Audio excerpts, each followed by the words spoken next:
Hey guys and gals, how you doing? Today I'll be reviewing a movie called Fangs of the Living Dead, also known as Malika. Hope I'm saying the name right of the character.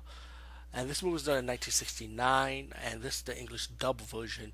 I did some research on this a little bit because you know how movies get dubbed into English or come to the U.S. and they stuff them been cut off or endings have been changed. And actually, there's two different endings of towards this movie.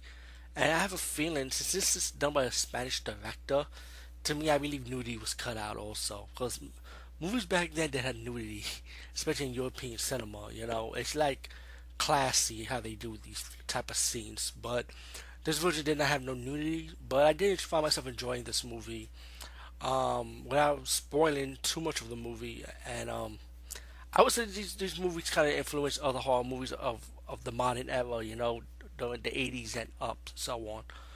But Face of the Living Dead is about this model who's engaged to be married in 2 weeks. She found out that she's an aristocrat, like a countess of this nice castle, and she has to go to see the castle. And she found out she has a dark history.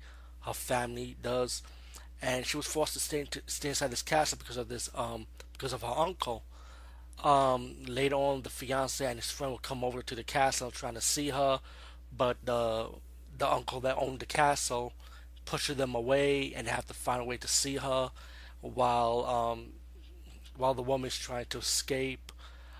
This movie have like supernatural elements like vampirism, witchcraft. It deals with about the about her mother side of about the woman's mother's side of the family, who the supernatural elements, and the movie is well acted. To be honest with you, in my opinion, I love the eerie soundtrack, the old school eerie castle feel. I mean, of course, it's old school. It was done in '69, but I like the vampirism take on it, and there is kind of like a twist ending towards this movie. But also, this movie, I also know something about it. It's pretty much do have a strong female presence about the movie too. With strong female characters, and I kind of like that. Fangs of the Living Dead, definitely check this one out. Anyway, peace out and see you later, guys and gals.